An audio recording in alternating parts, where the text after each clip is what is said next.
They actually, I mostly had them scanned and had them stored electronically. Even smaller. Okay, perfect. And so it was, that part was an organizational challenge, but it happened, and the editors were very supportive at Arcadia. And you got this great book.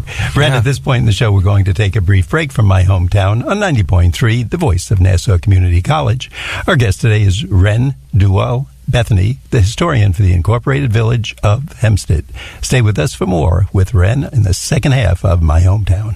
Which of these items would you want to consume on a daily basis? Antifreeze, floor wax, or house paint? You're kidding, right? They're toxic. It's something that humans should not be eating or drinking. The truth is, 62% of medications purchased online are fake, and many contain these harmful ingredients. So these are just frauds. Pretty dirty trick to play on somebody. You're taking their money and giving them this. I want to take medication to stay healthy, not make me a lot sicker. And what do you think about this item? That is a big bowl of nothing. Many rogue sites sell prescriptions with little to no medication at all. The good news is you can find legitimate online pharmacies by looking for .pharmacy in a website's address. So if I see .pharmacy, It's legit. Visit safe.pharmacy to learn how you and your loved ones can be certain the medications you buy online are safe.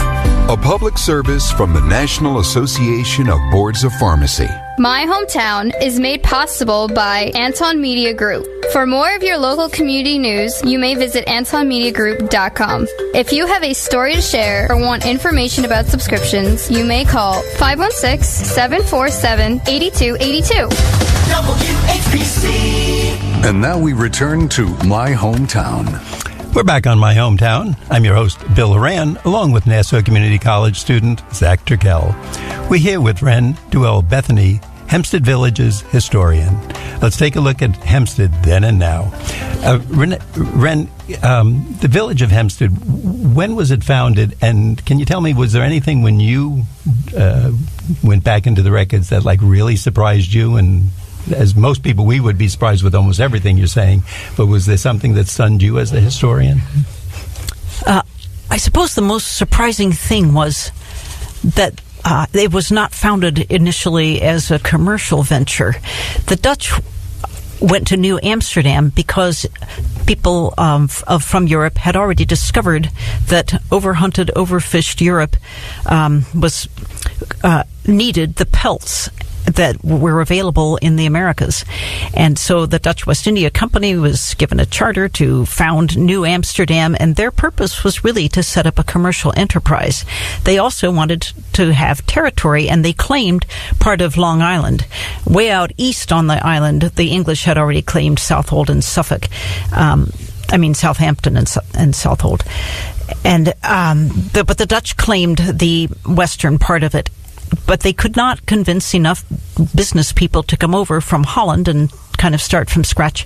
And they did send invites to the settlements of the New England coast. And so ultimately the leader, Richard Denton, of this colony in Stamford, Connecticut, was interested. They really wanted to establish a perfect society, a place where there was a lot of Presbyterians, but in fact they had religious diversity, and a place where everybody would have a vote, where the poor would be taken care of. That was the original character of the settlement. That it was able to establish itself commercially happened because they were right here in the middle of the this part of the island. They were the first stop east of Jamaica, which is a good 20 miles east. They established taverns here, which were basically doubled as hotels. Sam's Tavern operated from about 1680 until 1929. In other words, for more than 250 years, always with a Sammis descendant operating it. That there were the families that first founded persisted for almost 3 centuries, and then gradually they began to thin out. So the intent of the village, which was to establish a place where people could live and live well, seems to have persisted down through time, and I found that of great interest. Zach? So, Ren, after its 375-year history, who has lived in Hempstead during those times? Initially, it was Englishmen. Some were from Yorkshire, which had a very pronounced and distinctive accent. Some were from closer to London. They tended to be like Reverend Robert Fordham and John Carman. They tended to be the ambassadors because their English was more understandable than Richard Denton's and the other Yorkshiremen. And as they settled in, then, of course, they were surrounded by the natives of Long Island, the Massapequa, the Maricock, the Mattencock, and so forth, the Shinnecock farther out east. They then brought in people from the western coast of Africa to serve as the servants and the slaves. And then after the Revolutionary War, I guess the population kind of stabilized for a while, but during the incoming waves of immigrants during the late 1800s, it was very much affected. So we've got a Lutheran church for the Germans. We've got St. Ladislaus for the Poles. We have Pakistani people here. We have many Latinos here now that have been around for more than half a century. So it kind of, you name it, we have it. Ren, as we're talking to you, once again, I'd like to ask you to tell us, if someone is hearing this and say, gee, this is fascinating, we learn history of the country, of the world, we should know about our own village and town right around us, how do they get in touch with you, and are you available for speaking to classes and groups? villageofhempstead.org is the best way. Click on government and then scroll down and click on historian and email me. You can also leave me a message. It's not a direct line to a phone of mine, but I check those messages and I get back to people. I try to get back within 24 hours. And what an interesting talk, talking about the Village of Hempstead and what's going on then, and taking us back and realizing that Village of Hempstead has been around 375 years, as you've told us. Now, Ren, when we go someplace for on tour, they take us and they see that building over there? It was 300 years old, and this is what happened. What are some of the buildings around the Village of Hempstead that we probably pass every day and don't realize their historical importance? The building on the cover is the Hempstead Bank. The Hempstead Bank building, which at this point is not in use, and I hope they do figure out a way to preserve it because it's a much admired and loved landmark, but it was built in 1907. The bank itself established 1887, which showed the strengthening population and commercial enterprise of the village.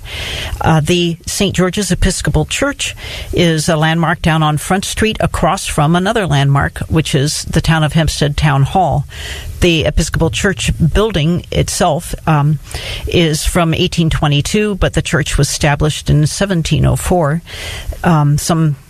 Another way to date it would be 1702, and that was one of the things I had a lot of fun with, was discovering how dates are evaluated and weighed in history. But anyhow, it's surrounded by gravestones that contain names like Hewlett and Belmont and Bedell and a lot of the place names around here, Seaman, Samuel, Carman, Denton. Christ First Presbyterian Church is a building only from 1969, but Denton Green, in the middle of the village, was the graveyard for that church and the common graveyard, and it is now a park that to walk in. There are many historical buildings. The tall white Methodist Church building has been there since 1822. Jackson AME Memorial Zion Church was founded between 1825 and 1840. So I could talk their ears off with all the historical buildings so interesting. That are there. Again, I like it. Before we go to Zach's question, I just want our audience to know, your book is called Images of America, Hempstead Village, and it's by Arcadia? Yes. That's the publisher. And we were saying we've seen all these books. There's a series of them. So if they go to the local Barnes & Noble, or I'm sure they can go to Amazon, get hold of it. And if they want to know more a little bit about the village where you're living in and kind of appreciate it, you might be passing a building every day or maybe work in it or next to it that's been there 200 or 300 years and has a great deal of historical significance. So. Yes, that's Zach? So, Ren, why was Hempstead and its surrounding region were once called New York's playground? Because when I first heard that word, I think of a playground. Why was it called New York's playground? Good question. Well, New York used to refer not just to the state, but specifically to what we now call Manhattan. Mm-hmm. And still Brooklynites and Staten Islanders and so on will often say, yeah, we have to go over to New York. And they so New York was really Manhattan Island, and in the late 1800s, the fortunes were being made from steel and from railroads and starting to be from oil and then from electricity and so forth. And these socialites settled in New York, and they wanted a place where they could go out and they could hunt and they could ride horses and play polo and all that. And Hempstead Village became their base. They established the Meadowbrook Club just east of the village, and it's kind of between the village and Westbury, what is now Westbury, and down along the Meadow Brook there was a stream. They were able to afford the time and the inconvenience of coming all the way from Manhattan out here, and here was this village with all these services and a school even, and so it was famous people like the Van Rensselaer Kennedys, not related to John F. and so forth, but an investment family. August Belmont, who started the subway system in New York and who built Belmont Racetrack. Eleanor Roosevelt's father had a summer home out here when she was between about the ages of 4 and 8. People like that. There's a Kernocian Street in the village, which is named after James L. Kernocian, who was a young socialite, very popular out here. It was called New York's Playground because this is where they came to spend summers and weekends. There used to be many waterways through the village, beautiful parks that surrounded ponds and streams that are now enclosed in pipes and not visible anymore, which was the trend during the 20th century. So I'm guessing that when they call it a playground, it's like what we would call a vacation spot. Vacation spot. It was New York's vacation spot, yeah. See how lucky we are? We're hanging around here. We're in New York's vacation. We don't even appreciate it every day. We're eating hamburgers. We're not even going on vacation right now. All we do is go to Burger King and McDonald's, you and I. Exactly. That's true, Bill. Thanks to Ren, we'll appreciate these places that much more. Ren, once again, I'd like to ask you that if someone is hearing this or maybe just tuned in at the end of the show, if they'd like to know more about the history of the Hempstead Village, how do they get in touch with you? And you said to us you're kind enough, you talk to classes, PTA groups, civic groups, educational. Yes, I would be honored to come and speak if someone wants to hear and show them the book and show them whatever I can. villageofhempstead.org. Click on Government, scroll down and click on Village Historian. You'll see that you can email me or you can leave a message on the phone line, and I will listen in and get back to you within a day or two. That's all we can ask for. Ren, we'd like to thank you very much and remind our audience that we've been listening to the Hempstead Village Historian, Reine Duell Bethany, and you can contact her, as she said, and she'll be happy to come over and give a talk to your group. I'm Bill Horan, along with Zach Turkel. Thanks for listening to My Hometown.